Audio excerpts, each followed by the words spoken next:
N-O-S-T, Nost, A-G-A-I-N, again, Nostagain.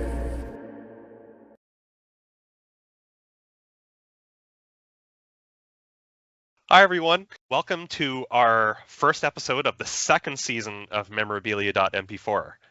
As an ongoing web series, memorabilia.mp4 features artists, scholars, and nostalgia enthusiasts in 1-hour episodes, 20-minute talks, and 40-minute live Q&As. Before we get started, I'd like to give a land acknowledgement.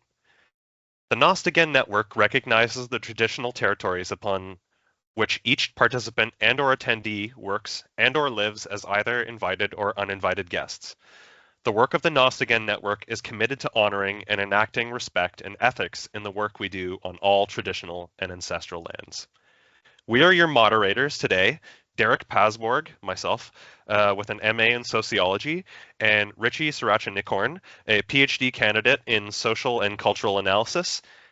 Today we are joined by Nancy Long.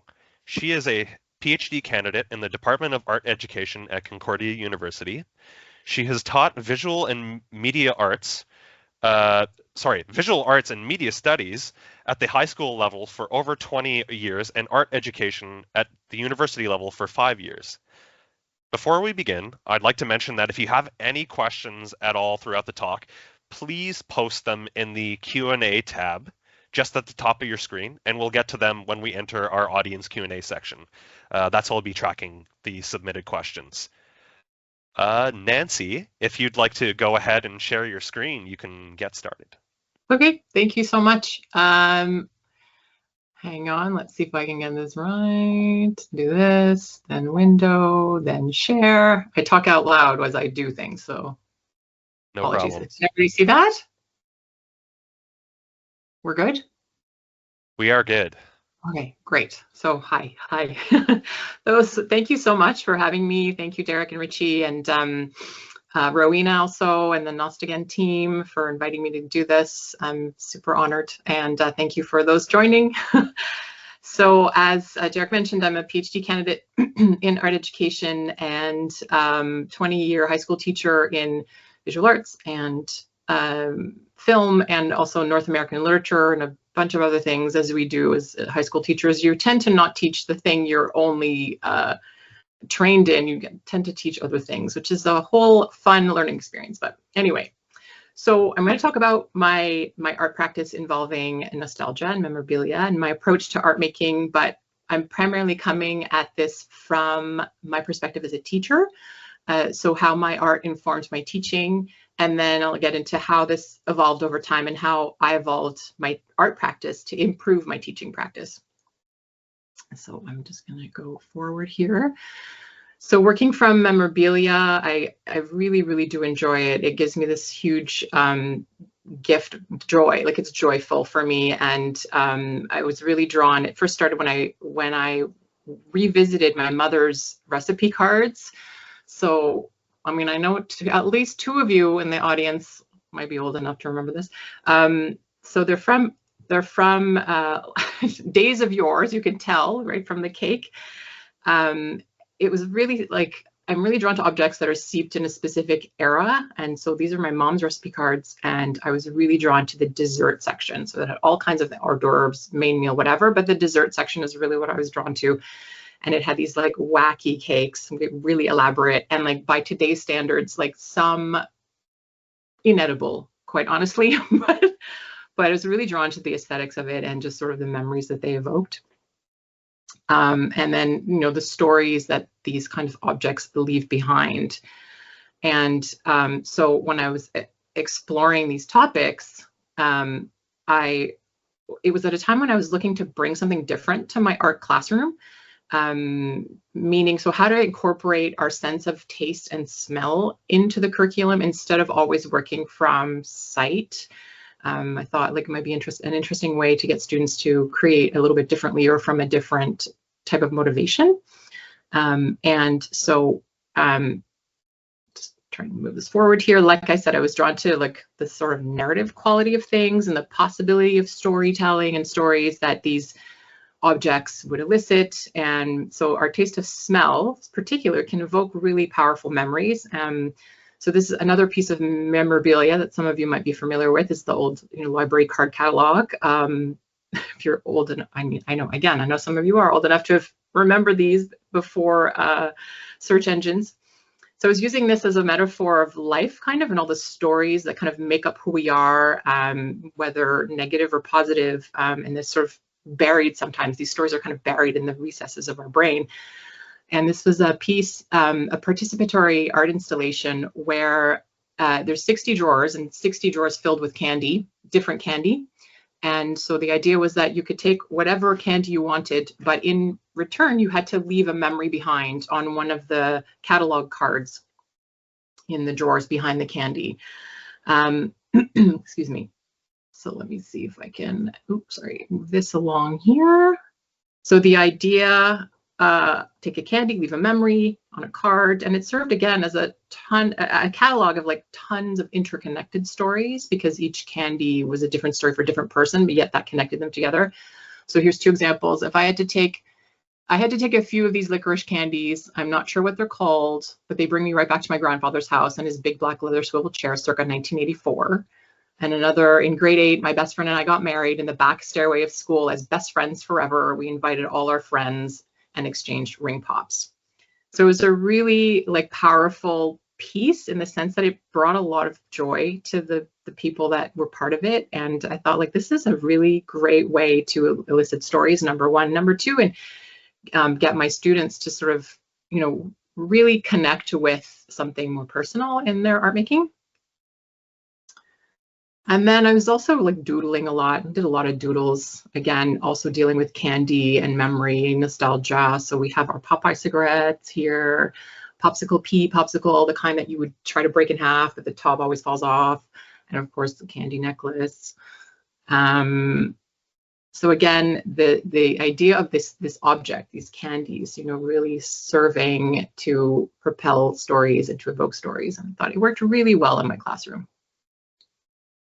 This is another example. So this is a participatory sound installation. So it's a cookie jar filled with cookies, so from my childhood. And when people reached in to take a cookie, it would trigger a sound recording of sort of various memories from myself and other people.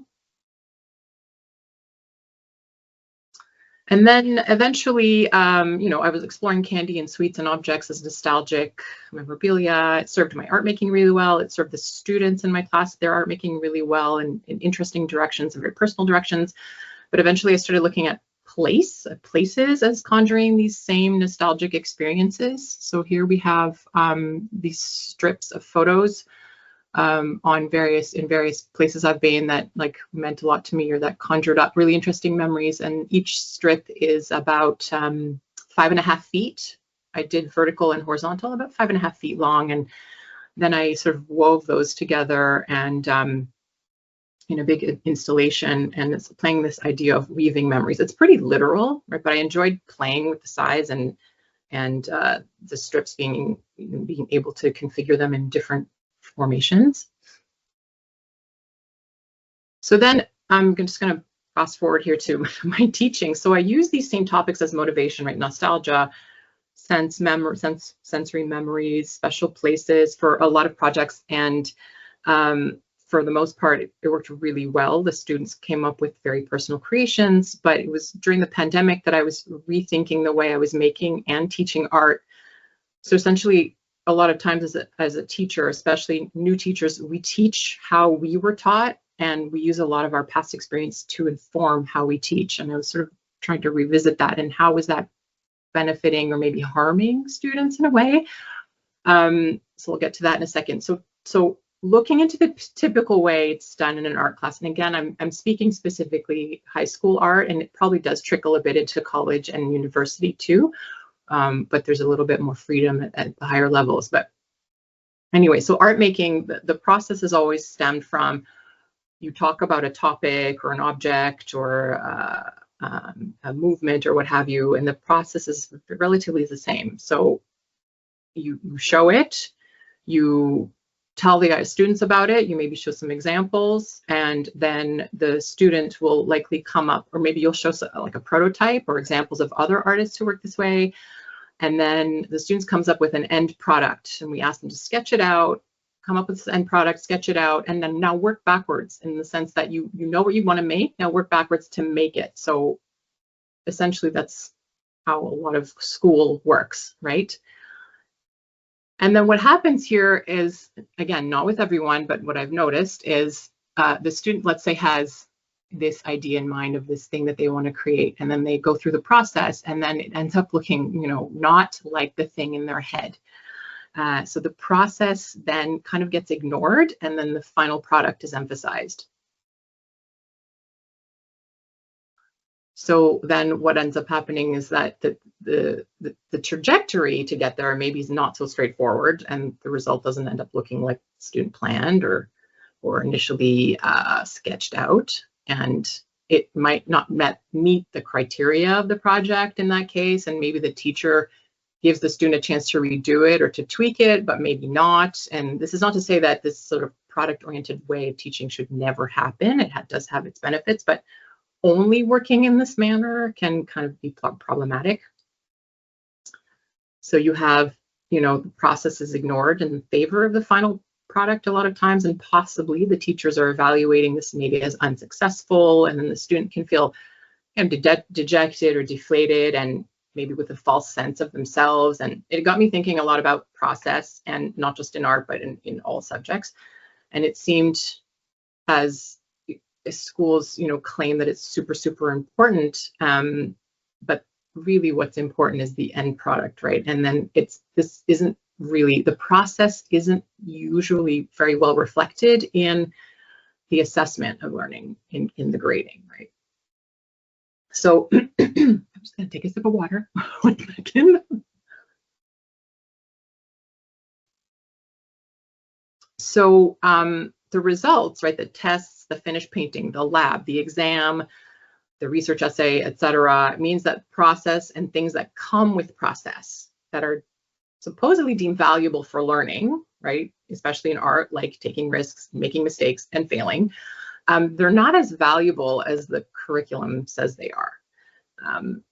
Sort of the message that the students receiving is what matters most is your grade, right? And I think I speak for a lot of teachers out there when I say grading is the worst. The worst. If you're a Parks and Rec fan, I'm not going to sing, but it's the worst for me and a lot of my friends. So again, not to say that this model of teaching is completely terrible and should never be practiced. I'm not saying that. It's certainly okay if you're evaluating skills or using the use of elements and that kind of thing. It's just not the only way to teach and evaluate. So I wanted to really explore this further, and I felt that it was important to change my approach to art making and not wholeheartedly shift it completely, but just try a different approach to sort of tease out how to make the process and risk-taking and mistakes, for example, more palatable for students and more so they can embrace it a little bit more or even tolerate it, because they're so used to this product-oriented, high-stakes evaluation situation. So these feelings that can surface when the students are being evaluated on their art can have impact on self-image, right? Because the students can feel maybe that this is a personal, not an attack, but it becomes very personal.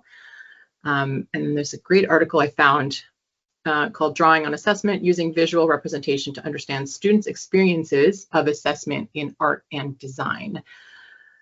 So what's interesting here is I can't remember how many students they pulled, but they each drew how evaluation and assessment made them feel. And I think of everyone they asked to draw, I think there were 80, I honestly can't remember, 80 something.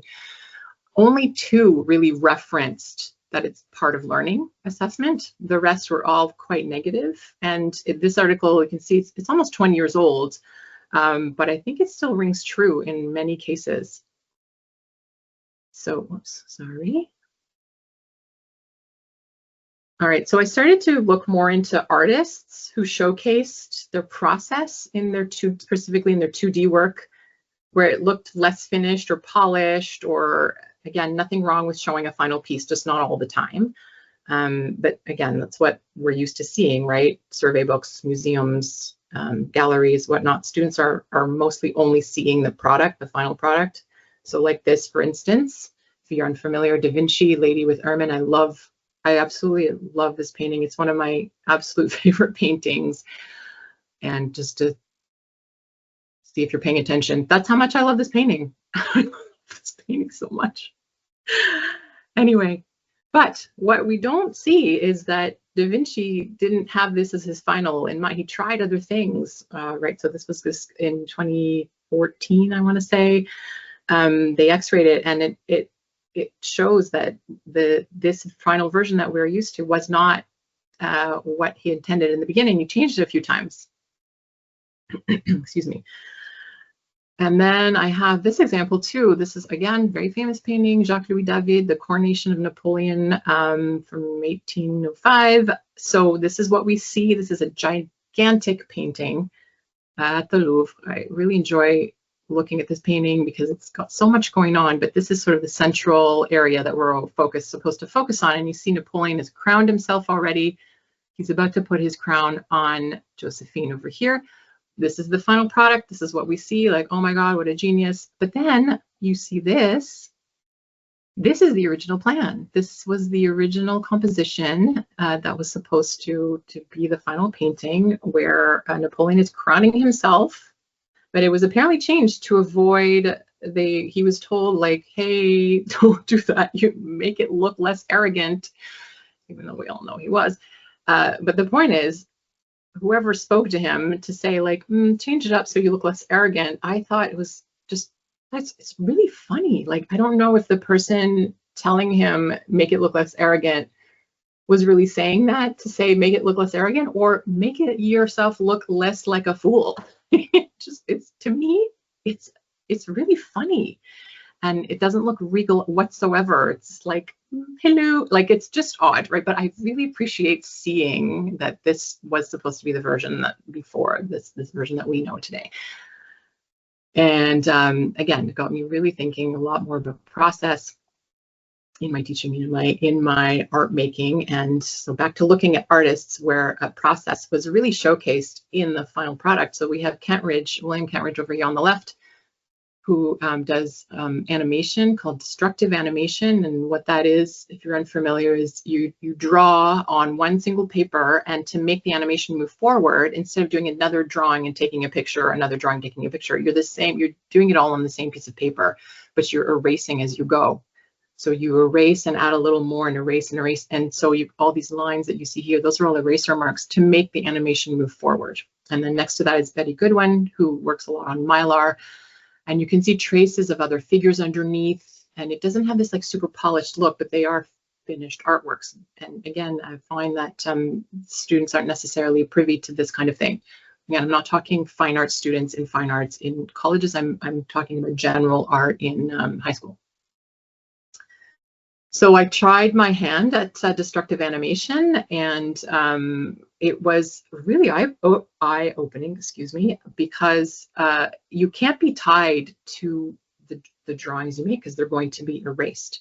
So I was experimenting with this. So it's like, because it's on one paper and you're erasing and rubbing and doing all these kinds of things, that I found that the sense of touch really came into play. Like, yes, your sense of touch is involved when you're drawing, but here really more so, because the hand is like really getting in the paper and like rubbing things out and erasing. I thought it was a really fun tactile experience, and also a way for me not to be so tied to my drawings, because eventually things get erased and you have to, like I said, erase to keep moving forward. This is just a little snapshot of going from the cocoon to the fabric. It's a film about silkworms and the silk revolution, and the silk trade, and like sort of the problems it caused in France in the 1830s. Sorry, I'm losing my train of thought. 1 second. Okay. So this led me to sort of push towards more of an exploration of drawing, because I really enjoyed the process of making mistakes, but it's okay to make mistakes, because you can't go back and you can't erase your mistake, because erasing moves your drawing forward. So if you make a mistake, quote unquote, the picture's already taken. You have to move on. You have to sort of let go of these parameters. So I sort of came up with this drawing process where how else could I draw without concern for the end product and replication, the idea of like mimicking something or making something look super realistic. I made this contraption, this kind of viewfinder out of an old back brace, and I would park myself in front of a landscape and I would draw using permanent marker on acetate. So it was kind of like a blind contour drawing, except that you're looking through your paper and there's a bit more of a physical connection with what's in front of you, because you're kind of tracing what you see in front of you and you're also making eye contact with it. It's a little weird to explain, but anyway, I'm relying on my sight, but more of the experience of drawing, because at some point my body is telling me to stop. It's not the typical me saying with my brain, like, oh, this tree is quite off. You need to fix this. You need to fix that. It doesn't quite match. Okay, now it's done. In this case, it's my body saying, your arm is tired. You need to sit down. So the experience is what shuts down my body telling me to stop is really what stops the drawing. It's not my brain doing the thinking. It's really my body. Anyway, so it's kind of relying on, it's a nod to the drawing machines of the Renaissance, but where it's different is that my point is not to replicate, whereas the Renaissance drawing machines were, right? They were tools to understand linear perspective and to make accurate 3D replications. Here, I can't actually see what I'm drawing, which is really interesting. Because I'm drawing on clear acetate, I'm literally looking through the drawing. I'm not looking at my pencil or my marker marks. I'm looking at the details of the landscape through this window. So the product, I don't know if you can see here, there's very faint lines. I did it on purpose. Kind of like if I held the acetate and tried to see the drawing, it doesn't show up because it's like a window. You see what's behind it. So only when I would put a piece of paper behind the acetate would I see what I did.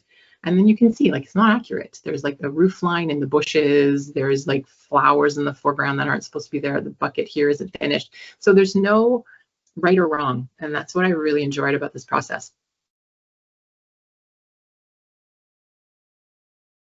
So again, the goal, not replication. So that was really emphasizing the experience of the place that I was in, which I found really interesting because it also helped me remember the place better than a photograph would. So obviously I had photographs, but coupling the photograph with the experience of drawing the place really solidified the experience of being there. And it brought the memories back more vividly almost. I'm almost done. So, 30, okay. One of the things that I found really interesting is talking about this practice with other people and other teachers. I wanted to show them that to entice teachers to use this technique as an alternative to help students sort of loosen up a bit and not be so tied to fear of making mistakes, because there really is no such thing here, and there's no right and wrong. And it was hard to reconcile because students and teachers sort of operate in an instrumentalized sort of system, meaning students have to be graded. So in a way there is a right and wrong, but there isn't with art. So that's where this tension lies. So it's hard to get students to get away from this idea of, I'm going to do something wrong, therefore I will get grades taken away. So this got me to where I am now is in my PhD research, looking back on the way we were taught, inform how we teach and will teach. So I was looking a lot on my own teaching experiences from my high school days, and how have those informed the way I make art, how they're informing the way I teach future art teachers. And as art teachers, how do we teach these tacit pieces of knowledge, like risk-taking? How do you teach a student to take a risk? And how did we teachers learn to make creative risks? Are we taking risks when we teach? Or are we modeling risk-taking? Are we paralleling it? And two more questions. How do we teach students to be comfortable with ambiguity or uncertainty? And how can we, teachers and students together, reconcile all of this with grading? because it's not going away. So we have to figure out how to make it less daunting for the teacher, less scary for the student, and less tied to feelings of inadequacy or feeling self-inflated feelings, like I got a 90, I'm amazing. I got a 60, I'm terrible, that kind of notion. And so that's where I'm at. And I'm really trying to make art that is less focused on end product. So the way I usually work is I get an idea in my mind and I really do work backwards. And it's not that I'm never going to do that again, but I'm trying to make art now that has zero end goal. So that's it. That's it for now. So these questions here I can pose to you and the audience, and they're questions I'm grappling with very often. Thank you so much. I'm going to stop sharing, I guess. Perfect. Nancy, that was wonderful. Thank you so much. Definitely inspired a few questions within me, and I know Richie will definitely have something to ask as well. So in your presentation, you discuss how you had to dissect and pivot your approach to art making in order for your teaching to evolve. Mm-hmm. Related to this, I was wondering if you could speak more about this process of dissection. Is this something only the experienced artist can engage in? Someone who has works to be dissected? Or is there always something to learn from process? I think there's always something to learn from process, always. If you've got to be willing to do it too, because how do I say this? If you're a working artist and your art is really successful and you're selling and things are going really well, it's sometimes very hard to pivot because you're doing so well financially and on a like scale, like on a market scale. So I think there's a friend of mine who is incredibly successful, like tens of thousands of dollars per painting successful. And he grew tired of doing that. And the gallery still wanted him to do it, but he did not. He really wanted to go in a different direction because I guess the process needed to change. And maybe like you said, the process of learning, like you can learn from changing your process. If it's more of the same, it's difficult to learn something new if it's more of the same. And I find that it's also maybe a little bit different for artists who are teaching artists who maybe didn't go through the pedagogical system of becoming like a certified teacher, because it's a very different path. And so I find that those of us who went through the teacher training were ingrained with very different values, maybe not very different values. And I'm not saying that one is better than the other, but it's a lot of accountability, a lot of like, you must be transparent and student success. Obviously, we all want our students to succeed, but to what end? To regurgitate what we're telling them is fact. So I find that dissection like really needed to come into play, because I was teaching too much for students to get good grades to appease the system. And I don't know how much they were actually learning. They were learning skills, certainly, like printmaking and whatnot, but what were they learning that would be a really good skill, like risk-taking or being comfortable with making mistakes, like a life skill, I was very long-winded, sorry. No, that's fantastic. And my next question, I guess, kind of relates to it, and I hope it doesn't sound naive on my part. I do not come from any kind of like arts background. So when you discuss the idea of like artists gaining something by putting process on the same level of significance of the product, or at least being able to identify that there are these steps that get you towards that final thing. Mm-hmm. Conversely, is there anything lost in focusing or putting these things on the same level? Does the mystery behind the artistic process give it like a kind of power? That's a really good question. I think, well, if I go back to what I was saying about students are used to seeing these museum works, polished, framed, quote unquote masterpieces. I think as artists, when we're looking at those, I think we understand, like, I don't want to speak for all artists, but I think there's an understanding, because we also make art, that the process is just as important, and we might see it. The end product is really a reflection of all that process. Even though we're not privy to the actual process, we understand that it's there. Whereas I find that not showing or not talking about the process to students who maybe not less familiar puts art on this giant pedestal of art with a capital A, and the person making this is some sort of genius who did it in 5 minutes. They don't see that it's a lifetime of trial and error to get to that point. I find that that's really important for students to understand. And what's lost? What was your point about what's lost? I mean, I was just kind of like foiling it. So you were talking about like gaining something by putting the process and the product on the same level. I guess related to that, is there anything lost? Lost by showcasing the process? Mm-hmm. Okay. I think it's important to finish what you start.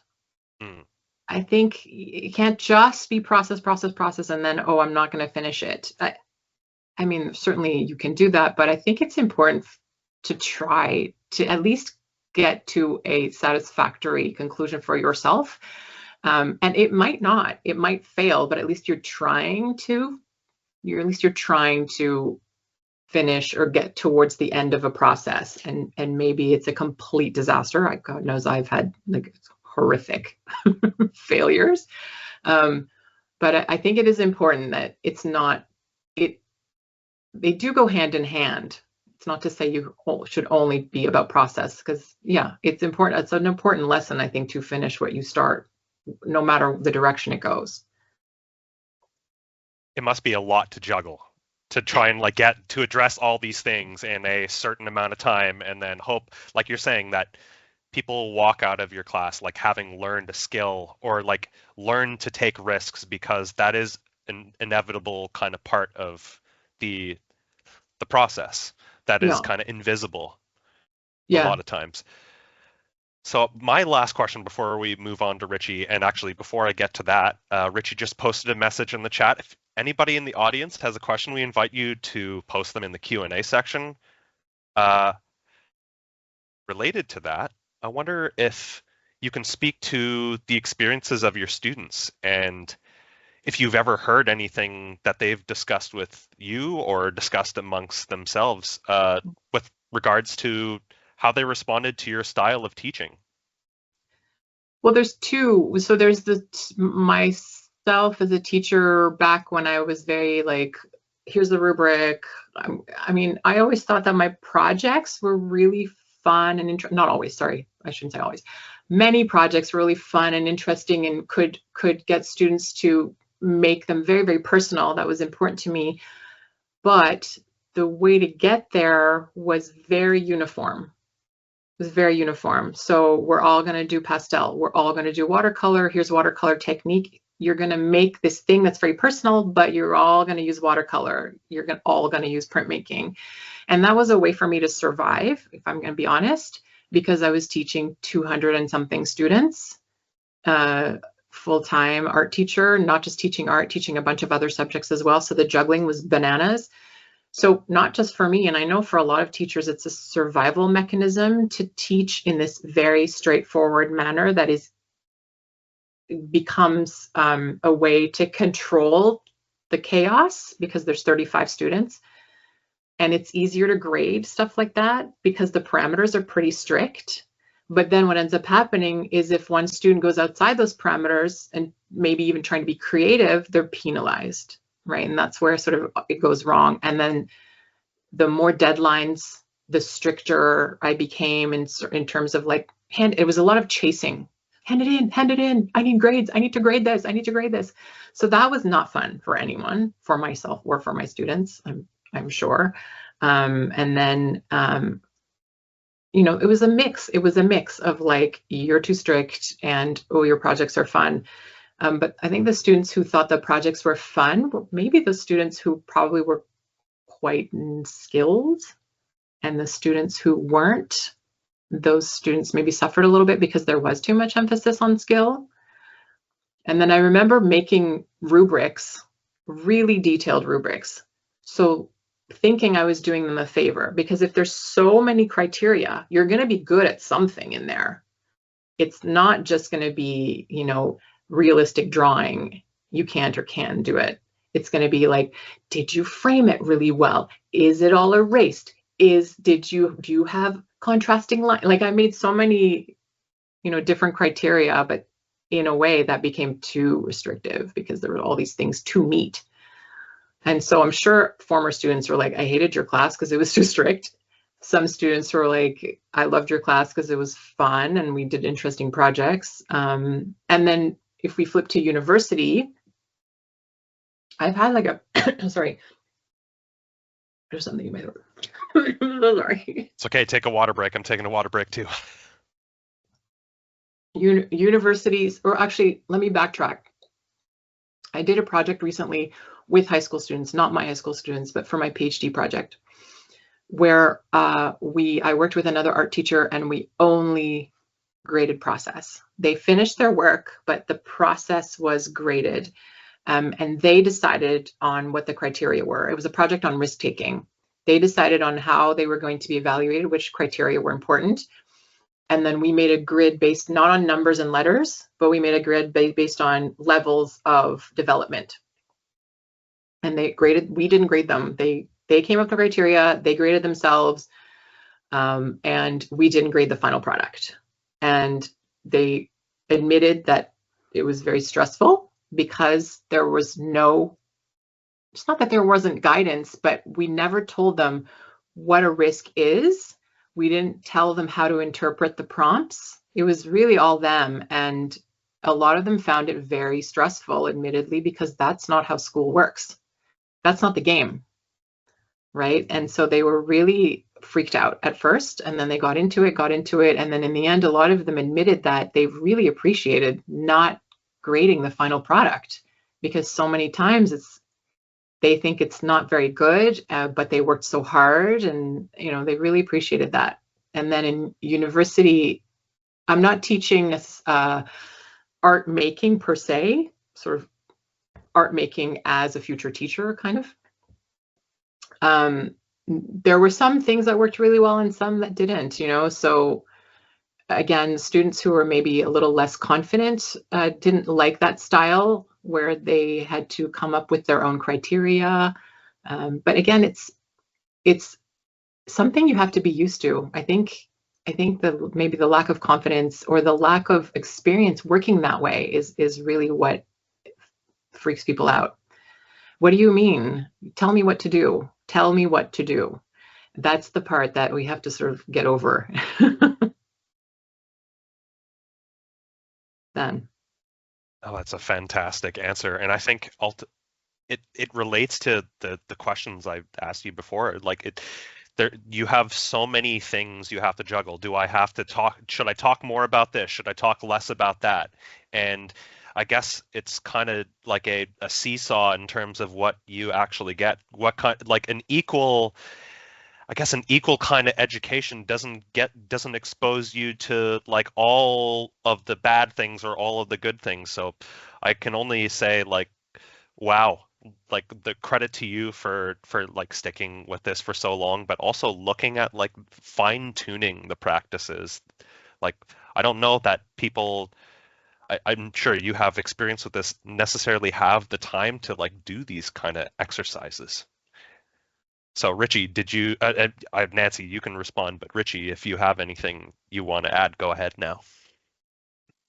Yeah, thank you so much, Nancy and Derek, and you got your water there. Had to step out for a moment, fire alarm, but now I'm back, all good. So, you know, it really heated up the room. Nancy, let's just pick up where you just left us off there in terms of creative risk. And earlier you showed us a model of what was it? Success, mistakes, failures, and creative risk, right? Like the 4 words on your screen. And it's sort of I've been dwelling on that sort of point that you've been trying to make, that even though on one end of the spectrum you can be like, okay, you guys as students create it yourselves, on the other end is, you create really strict guidelines and rubrics, and even on both sides they still feel that stress, they still feel that sort of failure. Like you said earlier, it's really hard to get students not to equate what they produce to their artistic worth, right? um, I wonder then, as a reflection to you now as an artist, that in your whole presentation you're able to take us through from the banana car to the memento to the later creations that you made. All of these things that you speak in retrospect sort of gives us some insight into the risks you had to take. That everything that you've created is not just for one assignment or one semester or a grade, but it's throughout. I wonder yourself, just, if you can think a little bit more or talk a little bit more about when is creative risk best recognized? Like at what point in the process of even in a semester may there be a time when you just tell everybody, hey, this week or for this hour of the class, stop, don't actually create, look back at what you've made, compile all the things you've done. Because it seems to me that, the way that you talk about your entire sort of collection that you've built, the creative risk that you take comes with a lot of sort of good stories, anecdotes, reflection. Whereas maybe for your students, the risks or a means to an end, that should I take this risk to get a higher technique grade? So sort of what's the best point as an art educator and an artist yourself where students can be positioned to turn that creative risk into a resource for, empowerment and insight? Just, yeah. Yeah, I think it goes back to practice. It can't just be today we're going to do a unit on risk taking. It has to happen in every class that they do so that they're used to it, so that it's no longer maybe scary or detrimental to their grade, because that's sort of what they're conditioned to believe. And even though all of the, well, I shouldn't say all, but many of the educational like guidebooks, like the Quebec Education Plan, for example, and UBC, Nova Scotia, like all throughout Quebec, it's somewhere in there they mention fostering risk-taking, which goes hand in hand with creativity, which is what we need for 21st century skills, all that. But it's never defined as to what it means. And very few teachers and very few teachers, therefore very few students do it, because there's not really any models on how to do it. But I think the more you do it, the more it becomes not even second nature, but just less scary. And then to your point earlier, that balance of like extreme, like you don't want to be too rigid, you don't want to be too like do what you want, because that's also bad. So that sweet spot, I think, is really, really important. And trust, because if you come in September and be like, let's take risks, they don't know who you are, you don't know them. So a lot of teaching is relationships, right? So that when those times where I was like extremely hard and strict, no one would want to take a risk for me. So that balance is really difficult to find. And then also, like, not everyone wants to be in art. Sometimes they're taking art because I'm terrible at music, I'm too shy to be in drama, there's no way I'm dancing, so I'm going to go in art. So there's so many factors, so many little factors, but I think the bottom line is it has to be practiced in all of the classes. There's this great technique. I don't know how many public school teachers use this, but productive failure, have you heard of this? It's in math and science, right? Math and productive failure, this idea of giving your students a problem that's unsolvable. There's no way it can be solved. And they're trying and trying and trying, and you anticipate what things they're going to use to try and solve it, but it is unsolvable on purpose. And then once it's done, you give them the solution, and then you work through why these other solution couldn't work. And then studies have shown that the next time they have a similar problem, they do better. I mean, that doesn't quite, we can't really, I don't know if you could do that in art or any of the humanities kind of subjects, but it's, again, it's this idea that learning in a very different way and the ability to, doing that as a teacher is a risk. You know, how are my students going to react if I give them a problem that's unsolvable? That's going to be mayhem. But again, you wouldn't do that in September. Well, hopefully a person like Matt Damon from Good Will Hunting is on your class, because he would solve it. Right? But that's quite interesting there. That's sort of, it's a Socratic, right, relationship with, here's an object or here's a dilemma.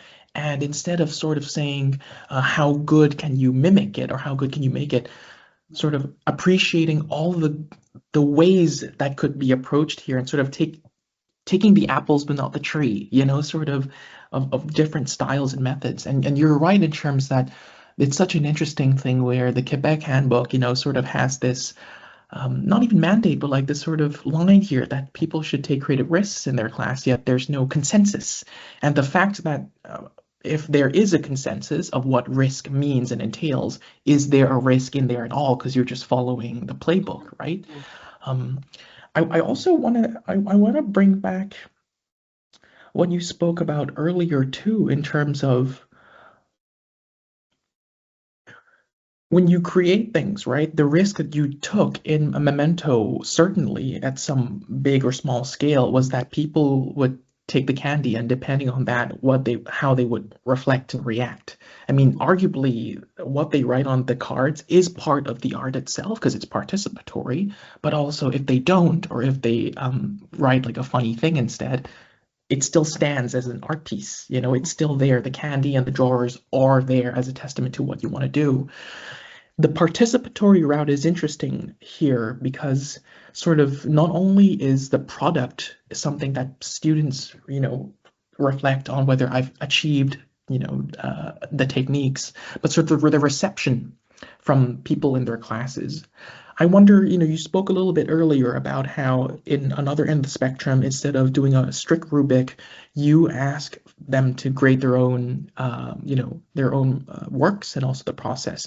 How do you facilitate that sort of healthy, receptive, participatory classroom environment in terms of letting people sort of break down, looking at the process itself, taking the tree, but more so just sort of just going over, hey, we tried to do the same technique together, we tried to paint the same thing, and how did you do that? You know, sort of breaking that wall down. How do you suggest we could do that, or from your experience? One thing that I find works really well, which is practiced in studio classes in university, is the midpoint, I'll say critique, the midpoint critique.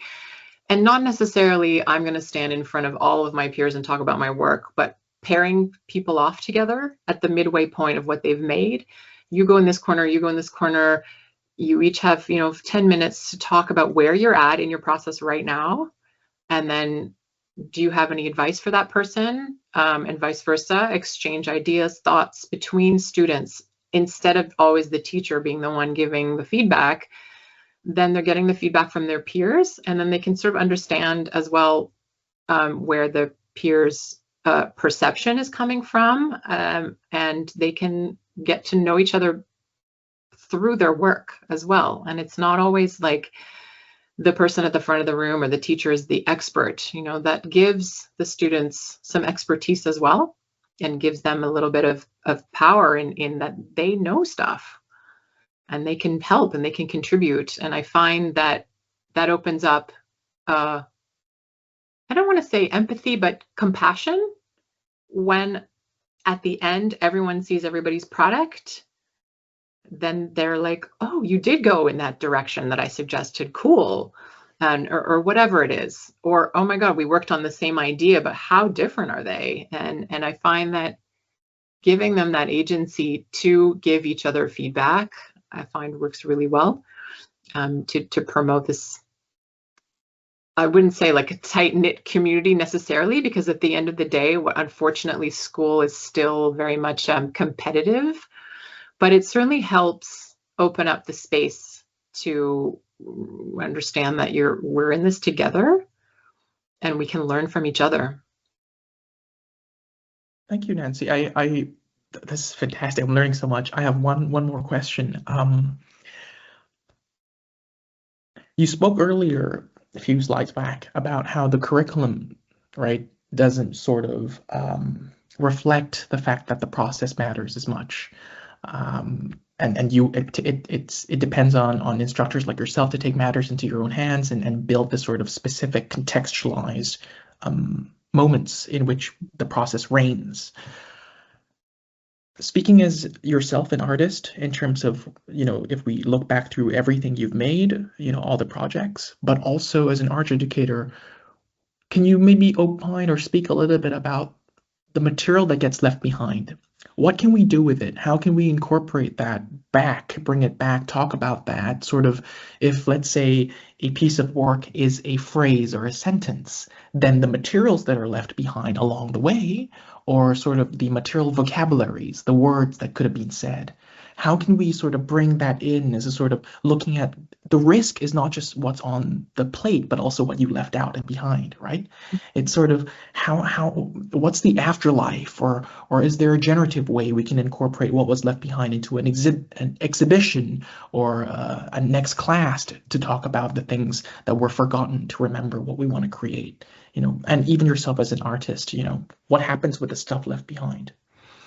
I think that's a really great way to generate even more possibility, right? So one of the main tenets of risk taking is you have no idea where it's going to go. It's infinite, the possibilities of risk taking, and working within ambiguous terms really means that it's unlimited in terms of where it could go possibility wise. But before I finish answering, I just wanted to make it clear that I'm not like a revolutionary here. There are teachers who work this way. Like, I'm sure, I have to be sure in my bones that there are teachers who work this way. I know of a couple, but we don't hear about it. We don't hear about it. The teachers are not the ones writing in the journals. They're just getting through their day. But there's teachers who do this kind of thing, but it doesn't get mentioned in academic circles because they're trying to survive their day. But anyway, that to say, so I happen to have this, a very privileged platform where I'm able to write a thesis about it. Who's going to read it? I don't know. But it's still, it would be helpful when I go to a teachers convention and do little talks or whatever. But anyway, all that to say, teachers are great. Teachers are so great. They're so undervalued, honestly.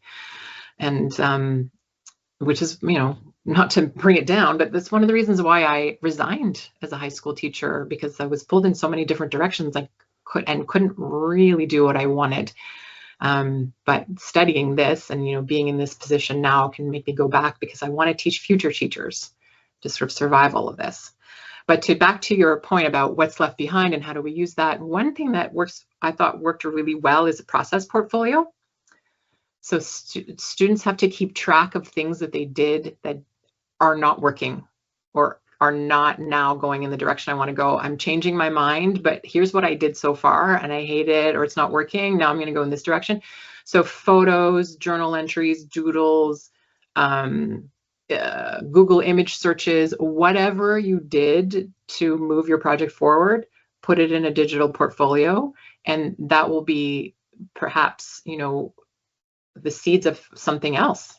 Maybe not just for you, maybe for someone else. And maybe, you just gave me a good idea about people exchanging their process portfolios with each other.